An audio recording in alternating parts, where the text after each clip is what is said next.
So I finally connected why I feel called to do death work.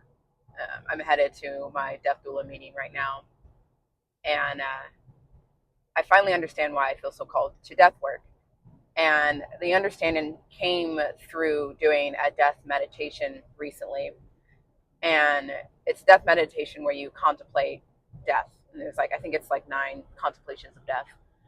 And I had to redo this meditation 4 times because every time it started, I relaxed so much that I got into that state between sleep and wakefulness where you're detached from your body and you're just experiencing peace and bliss and presence. And I was like, oh, I must just be really tired. Maybe that's why I can't finish this. I'm in the meditation, I'm present, but my mind has exited the chat room. And so I did it 4 times, and finally I was like, I'm just gonna finish it through. I'm gonna do it. Nothing's wrong with what's happening here. And afterwards I was journaling, and I was like, why was I so deeply relaxed while contemplating death? And I realized death is the only thing I'm certain about. It's the only thing I'm certain about. And it brings me so much peace to have one thing to be certain about. And this is the one thing. So it grounds me so much in the present moment. And when I say I'm certain about death, I'm not certain about what happens after death. And I'm not certain about life. I mean, life is complex, and after death is completely unknown. I don't fucking know what's after. But I do know I'm going to die. So that's literally the only thing I know. And so I realized that death brings me so much peace because it is the only thing I have any kind of grasp on. And that's just the act of dying. That's it. That's the only act. I know I'm going to die. This body will age and disintegrate and not exist at some point. And that brings me peace. And so that led me down further. I'm connecting all these other threads. And when I was younger, I was really, really depressed. And I was like, okay, what is depression? When I really connect the feelings of depression and what's happening in depression, well, depression is worry about the past. Growing up, I was constantly regretting my decisions I had made in the past and just living in the past. And then when I exited school, which I think school was so grounding in routine, and you have to do these things, you know exactly what your day looks like because it's so structured. It allowed me to be depressed because I was not in charge of the decisions I was making, because I show up to school, I do my homework, I go to bed, there's routine. And so I spent my present moment in the past. So I was depressed. I think of it as the roots of a tree growing down, right? Depression is compression. So I'm reflecting so deeply into the soil.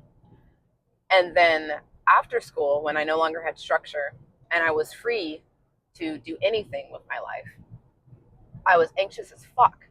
So I was like, there's too many choices. I have the dilemma of choice now. And I have no experience in making choices on my own because I've had this structure of being told what to do for so long.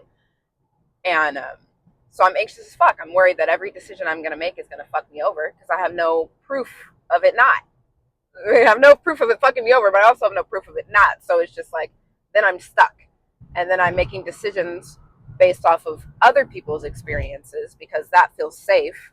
But I don't exist in their reality. And so when those decisions fail me, then I'm like, okay, what am I doing wrong? But really, I'm doing nothing wrong. I'm existing in other people's realities, which are not mine. And I'm anxious to make my own choices, because to make my own choices is to be completely in the unknown. And so I think of it as the branches growing high into the sky. And when I was super, super anxious, my branches were growing faster than my roots were growing. And so I would ping pong between depression and anxiety as my roots would grow and my branches would climb. And it was always an imbalance of the two because I didn't know how to be present. And back in 2019, when the world stopped with COVID and everything was put on pause, my health was just, my body was screaming at me.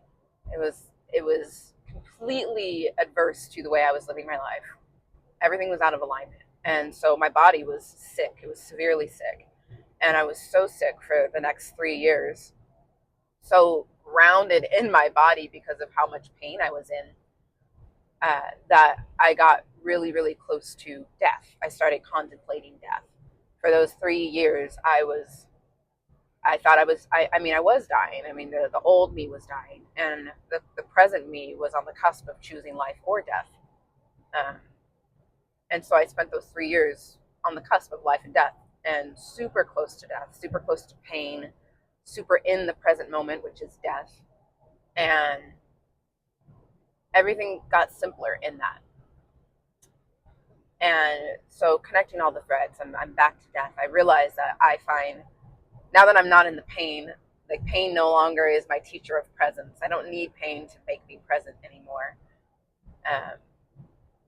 Now I understand that death is always here, whether or not you feel it, whether or not you think you're close to it. We are all dying. As soon as we are born, we begin dying. And working with death and contemplating death and doing this work around it is making me realize that is where my peace is, because death is presence. It is, to know you're going to die makes you so present in the physical moment. I mean, think of people who have cancer or get the diagnosis that their life is, for sure going to end. It's always going to for sure end, but now there's a clock ticking that they're more conscious of. And most people change their lives. Either they succumb to death and they just actively start dying because that's the choice they make, or they completely change the way they live because they're, well, I'm dying, so let me alter the way I'm living because I only have so much time left. And, I'm making really big decisions in my life to completely uproot the way that I'm living my life. And I'm doing it because I'm present, because I know I'm going to die. And I don't need pain to tell me that. I don't need a diagnosis to tell me that. I know I'm going to die. And so that is fully informing how I want to live. And the worry of the past, the depression, or the anxiety of the future, I'm like, oh, what choices should I make? Or what if I make the wrong choices based off of past? It doesn't fucking matter. None of it exists. All that exists right now is now. Time isn't real. The time is right now.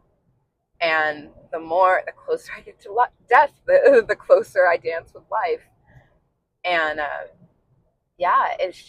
it brings me peace. And I finally understand why I've always been so drawn to death. And I started off drawn to death before I was drawn to life, because life was terrifying. Life was terrifyingly unknown. But I didn't realize that in being closer to death, I was also closer to life. So, yeah.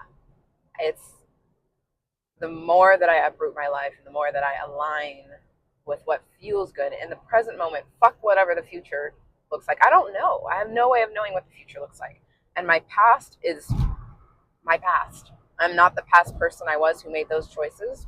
So I'm not going to make the same choices again, which means I will not relive the past. I think we relive the past when we act from the past version of ourselves. And we fuck up the future because we're moving from a past version of ourselves. I'm going to say something. Hold it. Oh, it's gone. Whatever. Oh, no, it's not. It's back. I've always been the type of person to burn shit to the ground. And I realize now that was my imbalance of the roots versus the branches, right? I'm like, burn it all to the ground. I'm ready to change. And right now I'm finding that in between, that beautiful space between, okay, I'm ready to change, but let me not burn down the entire structure. I don't always need to burn down the entire structure to invite in a new reality. And so I'm dancing with death and life in a much more present, grounded way. And it's beautiful.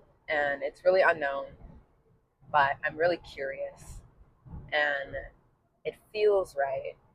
And my physical reality just keeps reflecting back to me that I am aligned, because everything's working well. Even when shit hits the fan, I'm somehow resourced to handle it. I just weaved a new tapestry, and now my headache's gone because all these little things that wanted to be that were taking up space are all now in one little square on my life tapestry. But yeah, I thought I'd share that. Maybe I'll post it, maybe I won't. So yeah, I hope you have a beautiful now. Now is all we have, and enjoy it. No matter how weird or fucked up or whatever it seems, it's beautiful because it's now, and it's beautiful because you're alive.